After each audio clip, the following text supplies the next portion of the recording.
Esta é a Voz da Profecia, uma mensagem de fé e esperança que anuncia a volta do Senhor.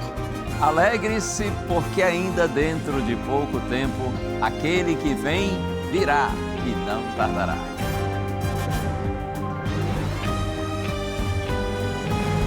Abram-se os portais em exultação, Ele é o Rei da Glória, Ele quer entrar. Hoje em sua vida, em seu coração, falta pouco tempo, só um pouco mais, Ele deve virar, deve virar, deve virar, deve virar, deve Jesus voltar.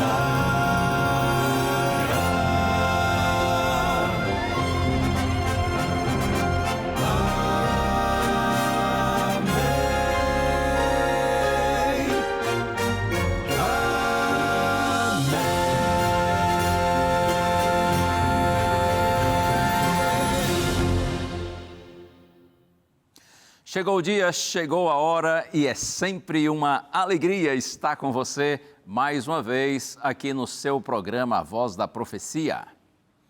E aí, tudo em paz? Está na boa? De boa na lagoa? Como é bom estar com você. Deus lhe abençoe. Eu não sei como é que as coisas estão por aí. Tem hora que fica tudo bem, não é? Assim, na boa, tudo tranquilo, tudo dando certinho. Mas tem hora que a coisa se complica, não é? Eu sei bem disso. E você também sabe. Eu costumo dizer que nós transitamos nessa vida entre alegrias e tristezas, realizações e frustrações. Vivemos momentos super agradáveis, parece que o céu chegou para a gente, e há outros momentos que parece que o inferno desceu sobre nossa cabeça. Deus tenha misericórdia de nós. Se você está passando por um momento assim muito difícil, complicado, segura na mão de Deus. Como diz um antigo hino cristão, segura na mão de Deus e vai. Não se desanime, olhe para cima, olhe para o céu, olhe para Deus, vamos para frente. Porque se Deus é por nós, quem será contra nós? Deus abençoe você, meu amigo, minha amiga, onde quer que você esteja agora. E olha um detalhe antes que eu me esqueça. Tem um convite que a gente faz aqui na Novo Tempo, e que precisa ser repetido muitas vezes, até porque nós temos muita gente que vai chegando aí a cada semana e acompanhando a programação da Novo Tempo. O convite é simples, para você visitar uma das nossas igrejas. A Rede Novo Tempo de Comunicação faz parte da Igreja Adventista do Sétimo Dia. Nós somos adventistas e nós queremos convidar você para estar conosco em uma das nossas igrejas. Muitas vezes, viajando aí pelo Brasil, pregando nas igrejas, eu encontro gente querida que diz assim: pastor, olha, você me convidou e eu vim, eu estou aqui.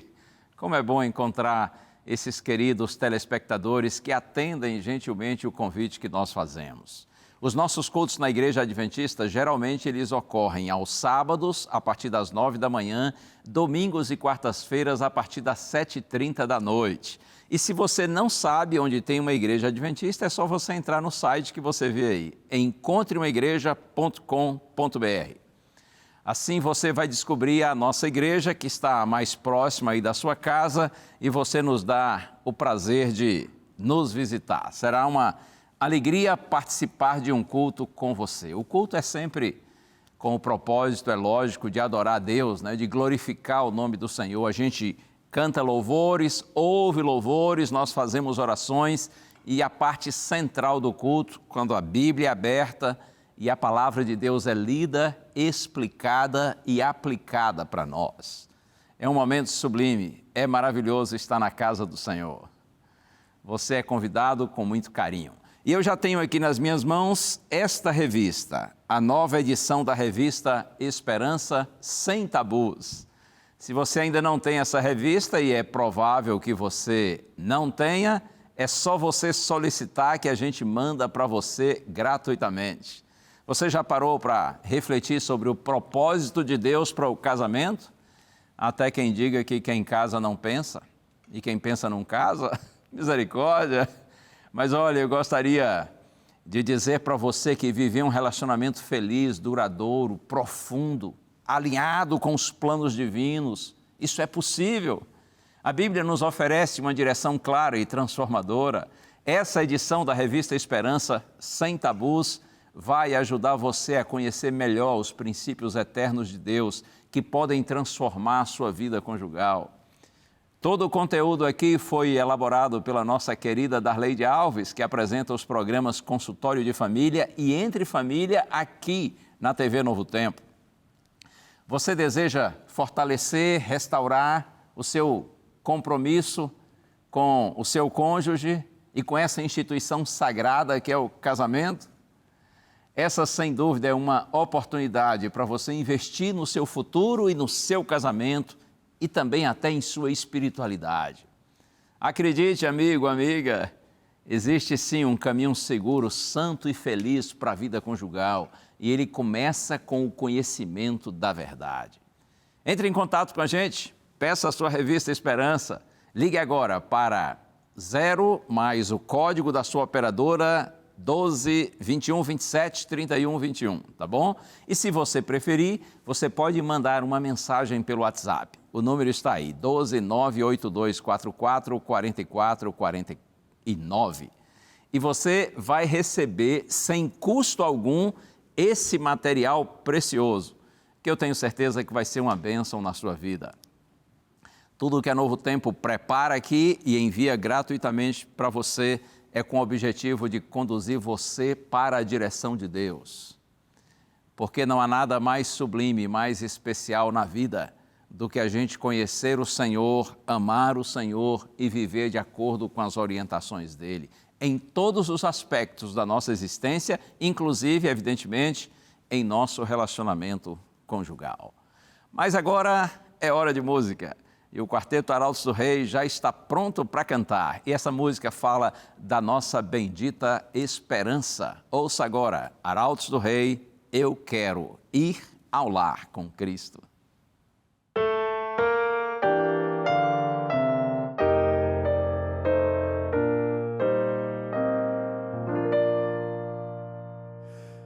Muito embora o mundo possa ouro e fama oferecer, como a chama logo tudo irá morrer. Sei que existem belas flores, passarinhos a cantar, mas o canto e o florescer muito em breve irão findar. Oh, eu quero ir ao lar com Cristo, e quero sua face ver sem ver. Eu quero ir ao lar com Cristo, quero ali viver.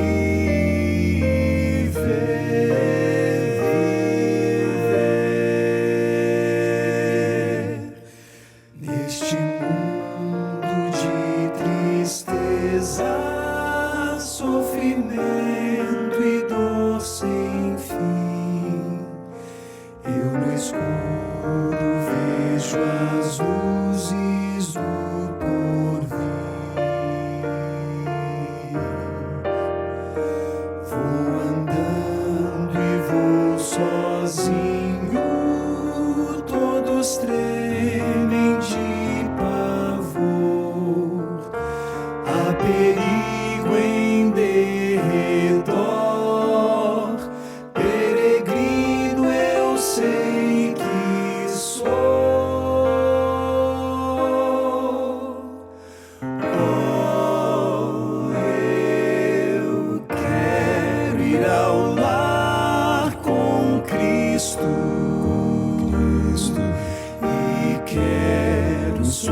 face ver se ver.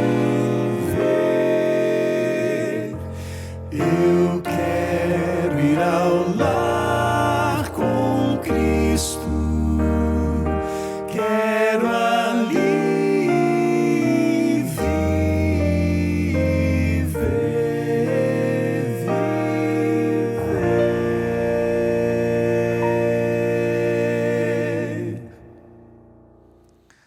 Oh, que desejo maravilhoso esse! Ir ao lar eterno com o Senhor Jesus Cristo. Foi nosso Senhor quem prometeu. Antes de passar pela experiência da cruz, confortando os apóstolos, os seus seguidores, Jesus nos apresenta essa mensagem maravilhosa. Ele disse: não se turbe o vosso coração. Credes em Deus, crede também em mim. Na casa do meu Pai há muitas moradas, se não for assim eu vos teria dito, vou preparar-vos lugar. E quando eu for e vos preparar lugar, voltarei e vos receberei para mim mesmo, para que onde eu estou, estejais vós também. Isso está no Evangelho de João, capítulo 14, versos 1 a 3. Jesus prometeu: eu vou, porém voltarei, e um dia vocês viverão comigo na casa do Pai, no eterno lar dos salvos. Tomara que essa bendita esperança permaneça viva e segura na sua mente e no seu coração. Não deixe que nada e absolutamente nada desse mundo tire de você esta certeza. Jesus voltará na hora certa e nós estaremos com Ele um dia no lar eterno. Você já viu que eu estou com a revista Esperança Sem Tabus aqui nas minhas mãos, não é? Só para lembrar você, se você ainda não pediu, solicite agora, tá bom? Entre em contato conosco, seja pelo telefone, seja pelo WhatsApp, peça a sua revista e nós vamos mandar gratuitamente direto para o seu endereço.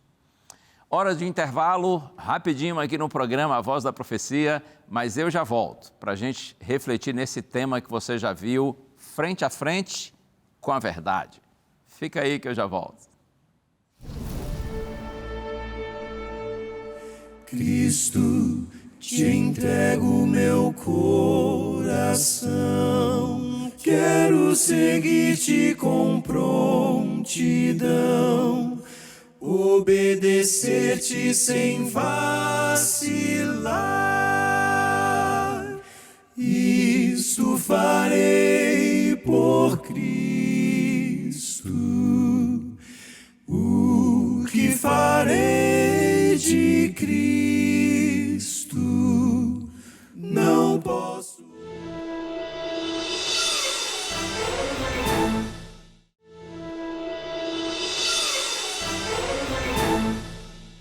Muito bem, estamos juntos aqui no programa A Voz da Profecia. Deus abençoe você, Deus abençoe sua casa, toda a sua família, onde quer que você esteja nessa hora, seja aqui no Brasil, do norte ao sul, do leste ao oeste desse nosso imenso país, ou mesmo você que nos dá o prazer de acompanhar a programação da Novo Tempo, o programa A Voz da Profecia do exterior. Esteja você onde estiver, bênçãos de Deus sobre você, meu amigo, minha amiga. Vamos orar para em seguida nós pensarmos no tema bíblico reservado para hoje. Pai querido, por tua bondade, Senhor, como sempre te peço, e eu sei que oram comigo agora milhares de pessoas queridas que também estão te buscando. Ilumina a nossa mente, Senhor, para que nós compreendamos tua palavra e que esta seja luz, que ilumine os nossos caminhos. Tu sabes o quanto precisamos, Senhor. Por isso nós oramos no nome santo de Jesus. Amém. Muito bem, nós estamos na série Gente como a Gente e o personagem bíblico de hoje, Pôncio Pilatos. Já ouviu falar dele? Com esse indivíduo, nós aprendemos o que não fazer. É aquela velha história que eu tenho dito aqui. Com muitas pessoas, a gente aprende pelo bom exemplo e devemos imitá-los. Com outros, nós aprendemos por contraste. Isto é, eles erraram e deram um exemplo ruim, negativo, e a gente aprende com eles não imitá-los, porém evitar fazer o que fizeram. Pilatos foi um destacado cidadão romano que aparece nas horas finais da vida de Jesus. E curioso que ele é citado nos 4 evangelhos. Ele era o governador, o administrador da Judéia na época de Cristo.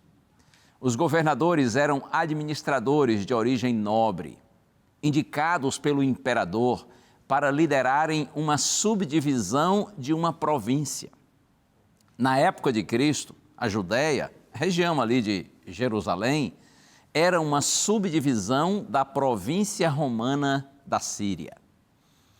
Pilatos esteve na função de governador por 10 anos, do ano 26 ao ano 36 da era cristã. De acordo com os historiadores, ele era um homem inflexível, cruel, obstinado. Buscava a qualquer preço manter a lei e a ordem. Os evangelhos, porém, enfatizam a sua covardia. Eu quero compartilhar com você o texto que está aqui no Evangelho de João, capítulo 18. Se você tem aí a sua Bíblia, eu já marquei aqui na minha, Evangelho escrito por João, capítulo 18. Vou ler agora dos versos 28 a 32, tá bem? João, capítulo 18, versos 28 a 32. Está escrito assim: Depois levaram Jesus da casa de Caifás para o pretório. Era cedo de manhã. Eles não entraram no pretório para não se contaminar, pois somente assim poderiam comer a Páscoa. Então Pilatos saiu para falar com eles e perguntou: Que acusação vocês trazem contra este homem? Eles responderam: Se este não fosse malfeitor, não o teríamos entregue ao Senhor. Então Pilatos disse: Levem-no daqui e julguem-no segundo a lei de vocês. Ao que os judeus responderam: Não nos é lícito matar ninguém. Isto aconteceu para que se cumprisse a palavra de Jesus, significando com que tipo de morte estava para morrer. Observe, o texto diz que no início da manhã de sexta-feira, os principais sacerdotes, e outros judeus, eles levam Jesus ao pretório. O pretório era a residência oficial dos governadores romanos, quando eles estavam na cidade de Jerusalém. Normalmente eles residiam em Cesareia, mas nas festas judaicas, quando milhares de judeus peregrinos chegavam à cidade, o governador vinha temporariamente para ficar em Jerusalém, por conta do risco de insurreições. É curioso que João diz que os líderes religiosos, eles não entraram na casa do governador para que eles não se contaminassem. Ora, quanta incoerência, né? Quanta hipocrisia, falsidade. Em realidade, eles já estavam totalmente contaminados pela inveja, pela injustiça, pelo ódio, dominados por mentiras e maldades. Então, o texto diz que Pilatos, ele saiu para se encontrar com os líderes judeus. Ele perguntou assim: que acusações vocês fazem contra este homem? E a resposta, no verso 30, eles responderam: se este não fosse malfeitor, não o teríamos entregue ao Senhor. Qual é a acusação que vocês têm contra este homem? Se ele não fosse um malfeitor, nós não o teríamos trazido aqui. Você percebe que essa é uma resposta genérica, imprecisa, evasiva. Eles não podiam responder à pergunta de Pilatos, porque a única resposta válida seria: ele não fez nada. Mateus e Marcos dizem que foi por inveja que eles prenderam Jesus. Então Pilatos diz, o que eu li aqui no verso 31, levem-no daqui e julguem-no segundo a lei de vocês. Pilatos, ele não queria se envolver na questão, porque logo ele notou que Jesus era inocente. Mas também Pilatos não queria desagradar os líderes judeus. E quando eles dizem assim, na resposta, não nos é lícito matar ninguém. eles estão deixando claro que eles querem para Jesus a pena capital, eles querem vê-lo morto. E eu vou seguir na leitura agora, a partir do verso 33. Evangelho de João, capítulo 18, verso 33 até o verso 38. Está escrito assim: Pilatos entrou novamente no pretório, chamou Jesus e lhe perguntou: Você é o rei dos judeus? Jesus respondeu: Esta pergunta vem do Senhor mesmo ou foram outros que lhe falaram a meu respeito? Pilatos respondeu: Por acaso sou judeu? A sua própria gente, os principais sacerdotes, é que o entregaram a mim. Que foi que você fez? Jesus respondeu: O meu reino não é deste mundo. Se o meu reino fosse deste mundo, os meus ministros se empenhariam por mim, para que eu não fosse entregue aos judeus, mas agora o meu reino não é daqui. Pilatos perguntou: Então você é rei? Jesus respondeu: O Senhor está dizendo que sou rei. Eu para isso nasci e para isso vim ao mundo, a fim de dar testemunho da verdade. Todo aquele que é da verdade ouve a minha voz. Pilatos perguntou: O que é a verdade? Depois de dizer isso, Pilatos voltou aos judeus e lhes disse: Eu não acho nele crime algum.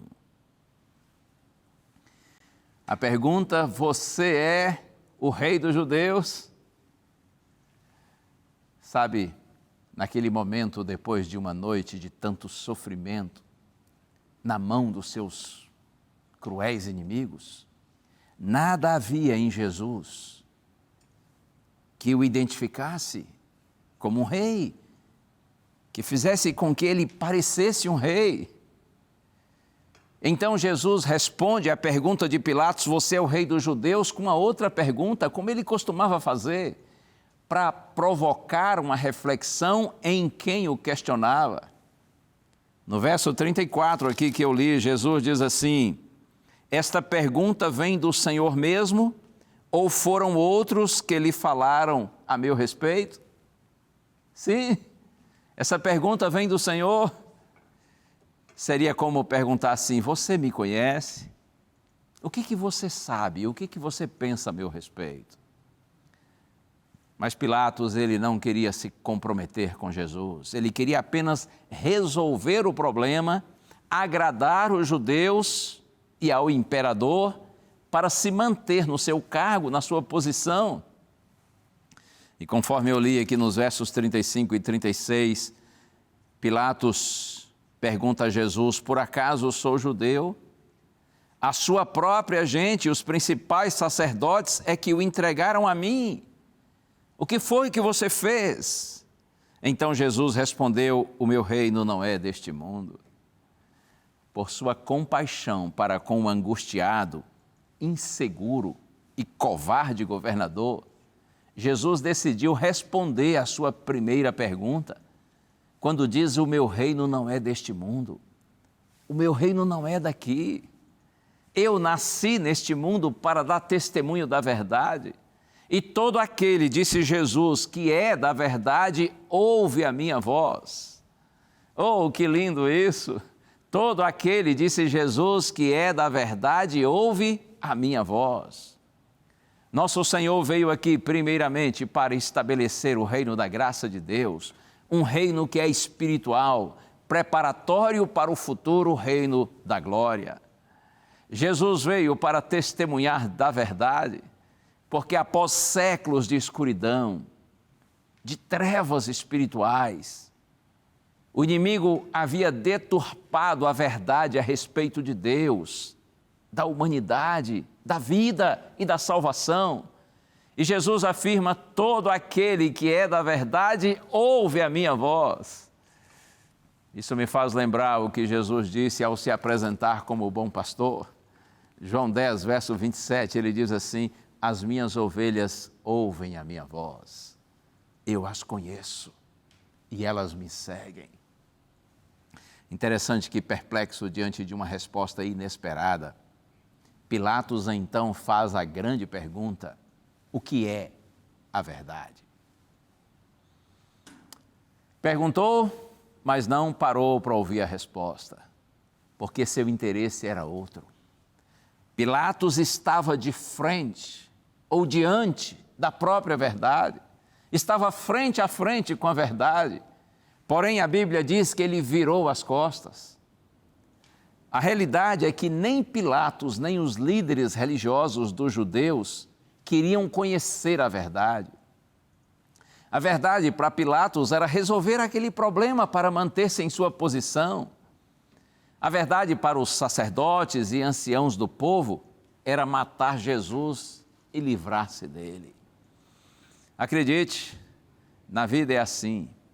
Cada um faz dos seus próprios interesses a sua verdade. Aliás, você sabe, não é isso que se afirma hoje, na chamada era pós-moderna, na qual vivemos?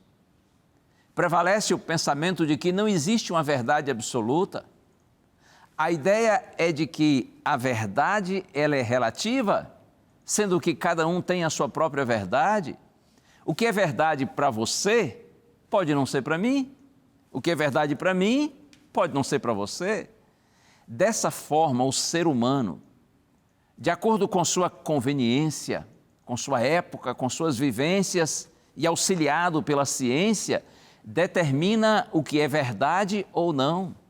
É o próprio ser humano quem define o que é certo ou errado. De modo que nessa visão não se admite uma norma de conduta que vem de fora, estabelecida por uma verdade absoluta. Em outras palavras, na pós-modernidade, Deus e sua lei são substituídos pelo ser humano e suas convicções pessoais. Oh, que lástima! Não por acaso nós vivemos num mundo tão injusto, tão desigual, confuso, perigoso e triste. Deus, a verdade absoluta, tem sido completamente ignorado e, como eu disse, o próprio ser humano define o que é verdade e o que não é, o que é certo, o que é errado. Que triste! Por falar nisso, você que está me assistindo agora, sim, você sabe o que é a verdade? E você quer saber? Quer conhecer a verdade? Vamos à Bíblia então? Eu quero começar com o texto aqui de Jeremias. Se você tem a sua Bíblia aí, profeta Jeremias. Vamos ao capítulo 10 e também verso 10. A pergunta é, o que é a verdade? Jeremias 10, verso 10.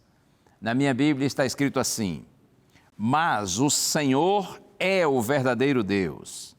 Ele é o Deus vivo e o Rei eterno. A terra treme diante do seu furor e as nações não podem suportar a sua indignação. O profeta diz, mas o Senhor é o verdadeiro Deus. Na outra versão diz assim, o Senhor é a verdade. Deus o Pai é a verdade. Posso citar outro texto agora de Jesus, João capítulo 14, verso 6, esse é tão conhecido. O mestre disse assim, eu sou o caminho, a verdade e a vida. Ninguém vem ao Pai senão por mim. Jesus Cristo, o Filho de Deus, é a verdade. Outro texto maravilhoso, primeira carta de João, capítulo 5, verso 6, está escrito assim, e o Espírito é o que dá testemunho, porque o Espírito, referindo-se ao Espírito Santo, é a verdade. E o próprio Cristo também disse, João 16, verso 13, quando vier o Espírito da verdade, ele os guiará em toda a verdade. Sim, acredite, há uma verdade absoluta, imutável, soberana, eterna, e a verdade é o nosso bendito Deus, o Pai, o Filho, o Espírito Santo. E é por sua bondade para conosco que Ele se revela a nós. de diferentes maneiras.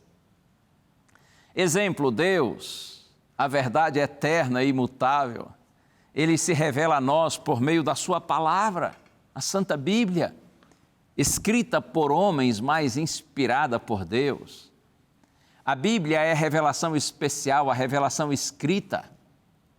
Jesus disse, e eu cito agora João 17, verso 17, santifica-os na verdade, a tua palavra é a verdade. Sendo Deus a verdade, tudo o que Ele afirma é verdade.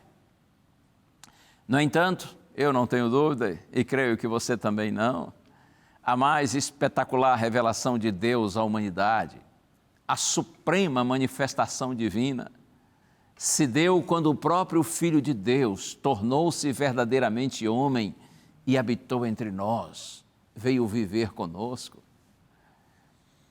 Por isso que o autor de Hebreus, possivelmente o apóstolo Paulo, ainda que a carta aos Hebreus seja anônima, no entanto, há muitos eruditos, muitos estudiosos bíblicos, comentaristas, homens que se dedicam de forma profunda ao estudo da Bíblia, muitos creem que essa carta aos Hebreus, ainda que anônima, seja de autoria do apóstolo Paulo.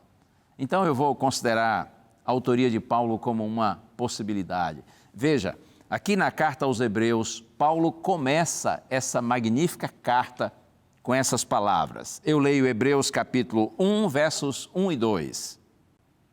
Antigamente, Deus falou muitas vezes e de muitas maneiras aos pais pelos profetas, mas nesses últimos dias nos falou pelo Filho, a quem constituiu herdeiro de todas as coisas e pelo qual também fez o universo. Assim começa a carta aos Hebreus, escrita no ano 63 da nossa era, quando Paulo estava em Roma, em prisão domiciliar, e é claro, a razão da prisão dele era unicamente por ser um pregador do Evangelho. Paulo estava em Roma, em prisão domiciliar, e ele escreve para os próprios hebreus ou judeus que viviam em Roma e que eram convertidos. O objetivo da carta é insistir com os cristãos no sentido de que eles permanecessem firmes em Cristo, que eles não se desviassem do Evangelho, porque muitas heresias, muitos falsos ensinos estavam tentando penetrar na igreja cristã e tirar os filhos de Deus do caminho certo. Então Paulo começa a carta dizendo, antigamente Deus falou muitas vezes e de muitas maneiras aos pais pelos profetas, mas nestes últimos dias nos falou pelo Filho. Deus nos falou muitas vezes e de muitas maneiras aos nossos pais, ou seja, aos nossos antepassados, por meio dos profetas. No entanto, a ênfase de Paulo é, porém, nesses últimos dias, ele nos falou pelo Filho. E agora veja no capítulo 2, verso 1, por esta razão, importa que nos apeguemos com mais firmeza às verdades ouvidas, para que delas jamais nos desviemos. Se quando Deus falou aos nossos antepassados, por meio de homens, nós prestamos atenção, nós valorizamos o que foi dito por meio de seres humanos, pecadores, porém usados por Deus, quanto mais agora, essa é a ênfase de Paulo, nós devemos estar atentos ao que nos foi dito, porque agora foi o próprio Deus que desceu, que veio até nós e nos falou.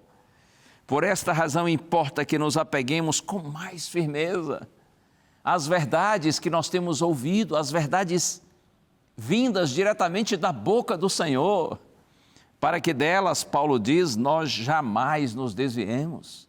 É como se ele dissesse assim, você tem conhecido o Evangelho, a Santa Bíblia, inclusive aquilo que o próprio Cristo revelou diretamente para nós, quando esteve entre nós, então apegue-se, agarre-se, concentre-se nas verdades ouvidas, para que você nunca se desvie delas.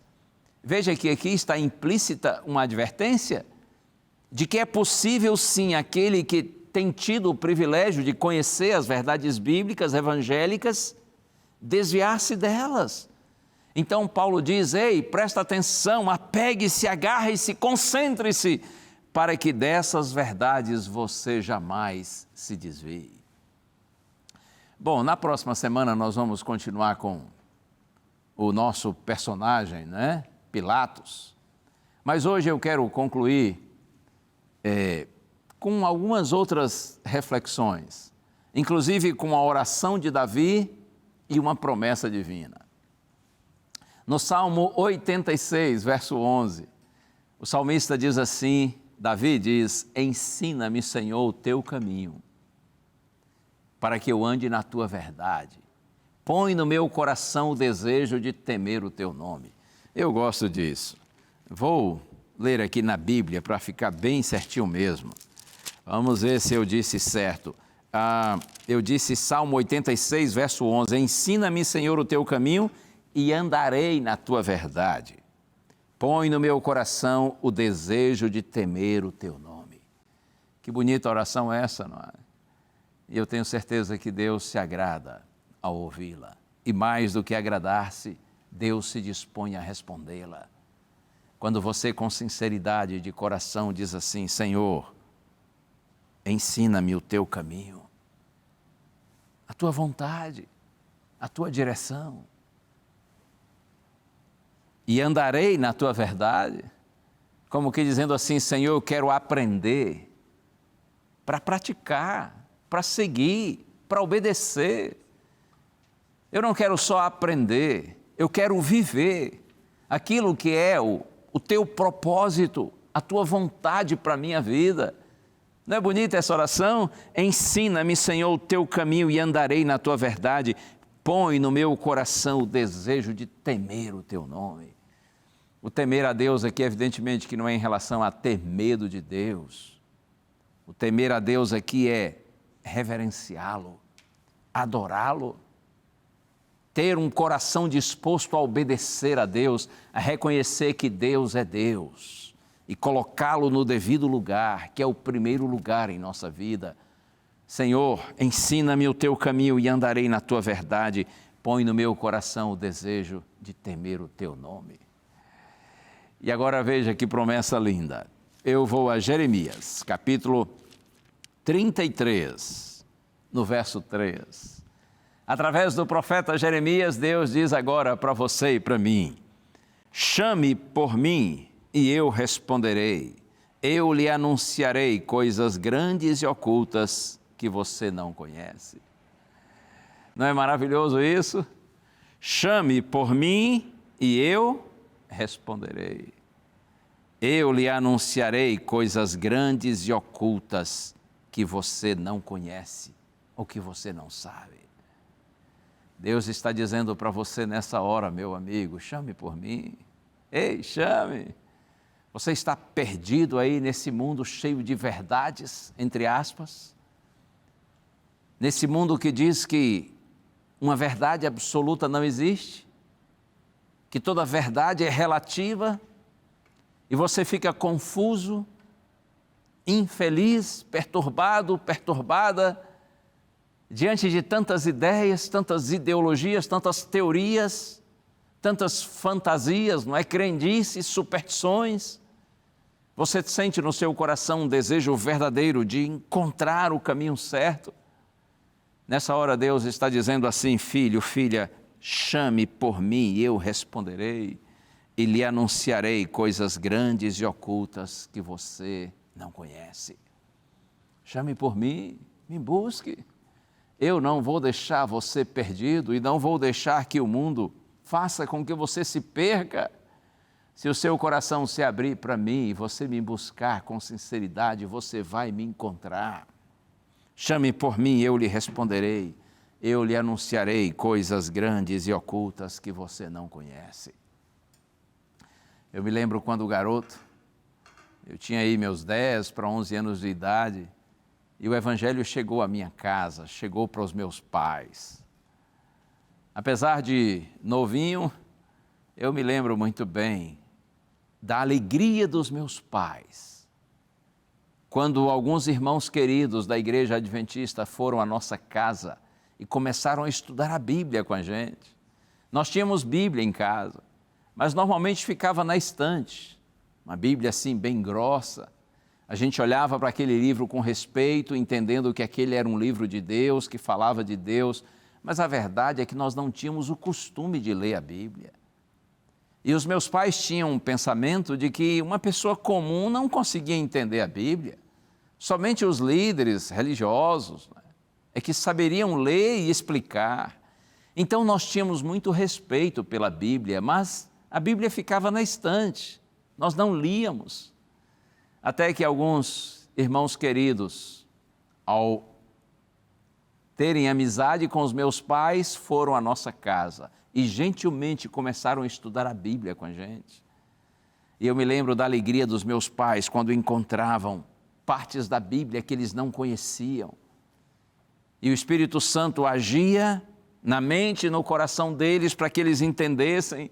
E eles diziam assim, mas quanta coisa linda tem aqui, a gente não sabia, a gente não conhecia.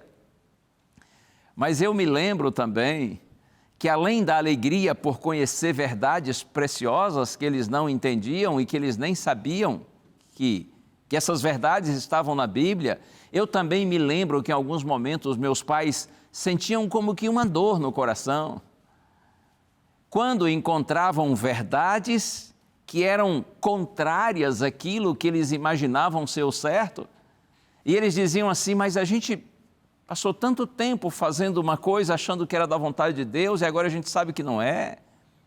E outras que a gente descobre na Bíblia que são propósitos de Deus para a nossa vida, a gente ignorava. Hoje eu, quando lembro disso, fico pensando, a dor que eles sentiram foi a dor do crescimento. É assim, crescer dói, não é? Mas é importante crescer.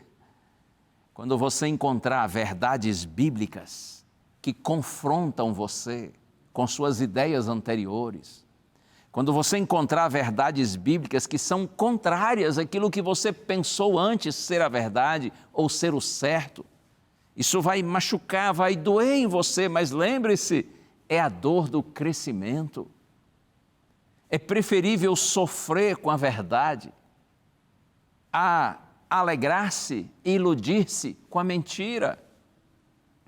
Por isso que Deus diz a você, chame por mim e eu lhe responderei, eu lhe anunciarei coisas grandes e ocultas que você não conhece. Eu louvo a Deus que os meus pais, quando foram confrontados com as verdades bíblicas, em vez de rejeitá-las, ignorá-las e desprezá-las, como algumas pessoas fazem, eles tiveram a humildade e a sensibilidade de seguir estudando a Bíblia e pedindo a Deus discernimento para entendê-la e poder para segui-la, para vivê-la. Ou, normalmente, quando a gente comemora aniversário dos meus pais, uma coisa que eu sempre digo para eles naquele momento ali é isso. Eu digo, eu louvo a Deus, porque quando o Evangelho chegou para vocês e nós, seus filhos, éramos apenas crianças, vocês não rejeitaram a verdade bíblica, pelo contrário, vocês foram humildes, aceitaram e procuraram colocar a vida de vocês em harmonia com a verdade, com a palavra de Deus. E por conta dessa decisão humilde e sábia de vocês, nós, os seus filhos, hoje conhecemos e seguimos o Senhor. Deus lhe abençoe, permaneça firme em Cristo. Não deixe que nada e absolutamente nada desvie você da verdade eterna. Porque, lamentavelmente, assim como aconteceu nos dias de Cristo, ainda acontece hoje. Você se lembra que João, o discípulo amado, aqui no seu Evangelho, no primeiro capítulo, ele diz, referindo-se a Jesus, como aquele que foi enviado por Deus para a nossa salvação eterna, João diz assim, eu leio o Evangelho de João, capítulo 1, verso 11, está escrito, veio para o que era seu e os seus não receberam. João começa o seu Evangelho apresentando Jesus como Criador, nosso Salvador, que veio para ser a luz do mundo. A vida de João estava nele. E aí ele veio para o que era seu, ou seja, para aqueles aos quais ele criou, e os seus não o receberam. E por que Jesus não foi recebido ou bem recebido por muitos? A razão ele explica aqui agora no capítulo 3, versos 19 e 20. Está escrito: a condenação é esta: a luz veio ao mundo, mas os homens amaram mais as trevas do que a luz, porque as suas obras eram más. Pois todo aquele que pratica o mal detesta a luz e não se aproxima da luz, para que as suas obras não sejam reprovadas. As verdades eternas têm chegado até você. E o que você vai fazer com elas? Vai rejeitá-las? Vai desprezá-las? Você vai amar mais as trevas do que a luz, porque as suas obras são más, e você prefere permanecer nessas obras más? É triste isso, não é? Quando João diz assim: Jesus veio, ele veio para o que era seu, mas os seus não receberam. E qual foi a razão por que eles não receberam? Ele era a luz, mas os homens amaram mais as trevas do que a luz, porque as suas obras eram más. Pois todo aquele que pratica o mal detesta a luz e não se aproxima da luz, para que as suas obras não sejam reprovadas. Qual a sua reação diante das verdades eternas e bíblicas que você tem tido o privilégio de receber?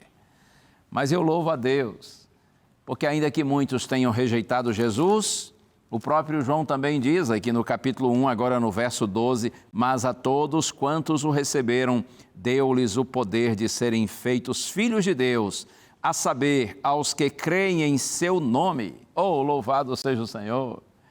Muitos rejeitaram Jesus, rejeitaram a verdade, mas a todos quantos o receberam, a todos que abriram o coração para a verdade eterna, que tornou-se carne, tornou-se homem e habitou entre nós, a todos quantos o receberam, deu-lhes o poder de serem feitos filhos de Deus, porque eles creram no seu nome. E aí, aqui mesmo em João capítulo 3, agora no verso 21, está escrito assim: quem pratica a verdade se aproxima da luz, para que as suas obras sejam manifestas, porque são feitas em Deus. Que Deus lhe abençoe. Que as suas obras sejam feitas em Deus. Que você e eu vivamos na luz, na verdade. Não significa que quem vive na luz e procura viver de acordo com a verdade desfrute um mar de rosas nesse mundo. Não. Esse é um mundo de pecado, de tristeza e de dor. Esse é um mundo de aflições e de problemas inúmeros. Mas aquele que vive na luz, aquele que ama a verdade e procura segui-la, sabe de onde veio, onde está e para onde vai. Oh, que diferença faz quando nós conhecemos a luz, quando nós conhecemos a verdade e em vez de desprezá-la, ignorá-la, nós decidimos segui-la, vivê-la. Acredite, meu amigo, minha amiga, se Deus, por meio da sua palavra, recomenda você tirar da sua vida alguma coisa, Deus só tirará de você aquilo que de alguma forma lhe prejudica, lhe faz mal. Deus não pede para que você se abstenha de nada que seja de fato bom para você. Tudo o que Ele tira da gente é o que nos prejudica. Talvez a gente até gosta, sim, claro, porque muitas vezes como pecadores nós gostamos do que é ruim. Talvez você até goste, mas se Deus, por meio da sua palavra, lhe orienta a deixar isso, é porque ainda que você goste, isso lhe faz mal, lhe prejudica, não é bom para você. Acredite nisso. O Senhor não tira nada da vida dos seus filhos que seja bom para eles, pelo contrário, o Senhor só nos acrescenta coisas boas. Mas como eu disse, não significa que andar na luz e na verdade faz com que nós tenhamos uma vida fácil nesse mundo. Dificuldades surgem, mas lembre-se, você sabe onde você está, de onde veio e para onde vai. E mais, você sabe com quem você está. E quem está unido a Cristo, a verdade, não tem o que temer. Deus lhe abençoe. Ante a corte, Jesus Jesus está abandonado por todos já. Ouvi Pilatos a perguntar: o que farei de Cristo? O que farás de Cristo? Neutro não pode ser. Que será, pois, que o Mestre de ti irá fazer? Cristo, te entrego meu coração, quero seguir-te com prontidão, obedecer-te sem vacilar. Isso farei por Cristo. O que farei de Cristo? Não posso neutro ser. Que será, pois, que o Mestre de mim irá fazer?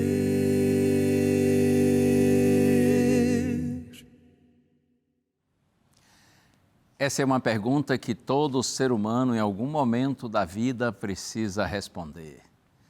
O que você fará de Jesus, chamado Cristo? Lembra que Pilatos fez essa pergunta? Aqui em Mateus capítulo 27, verso 22, Pilatos lhes perguntou: que farei então com Jesus, chamado Cristo? Está escrito: todos responderam que seja crucificado. E você? O que você fará com Jesus, chamado Cristo? Que ele seja crucificado? Que ele simplesmente morra, seja aniquilado, esquecido, ignorado? Ou você dirá que Jesus Cristo viva no meu coração e na minha vida? Que a morte de Cristo não tenha sido em vão por mim, pelo contrário. Quando o seu coração se abre para Deus e você reconhece Jesus como seu Senhor e Salvador, então você está admitindo que é um pecador e que você recebe Jesus como seu substituto, como aquele que morreu em seu lugar. O que você fará de Jesus chamado Cristo? O que você fará das verdades bíblicas que você e eu, o que nós faremos com essas verdades que temos tido o privilégio de conhecer? Tomara que o Espírito Santo continue agindo na sua mente, no seu coração, lhe inspirando e lhe impressionando com as verdades bíblicas, com Jesus Cristo, que é a própria verdade encarnada, para que você o receba como seu Senhor e Salvador e tenha uma vida com propósito e com esperança. Porque acredite, a luz, a vida, a salvação eterna em Jesus Cristo. Deus abençoe você e abençoe a sua casa. Vamos orar juntos? Pai querido, Tu sondas os corações e sabes todas as coisas, Senhor. Nessa hora eu te peço por Tua graça, não porque eu mereça nada. Continue comigo, Senhor, e com todos os que estão em oração nesse momento, para que o nosso coração esteja completamente aberto para o Senhor, para a Tua palavra, para as verdades eternas, para Jesus. Em nome dEle nós oramos. Amém. Que o Senhor lhe abençoe. Permaneça firme em Deus e na sua palavra. E lembre-se, a voz é nossa, mas a palavra é de Deus. Um abraço, um beijo no seu coração. A gente se vê.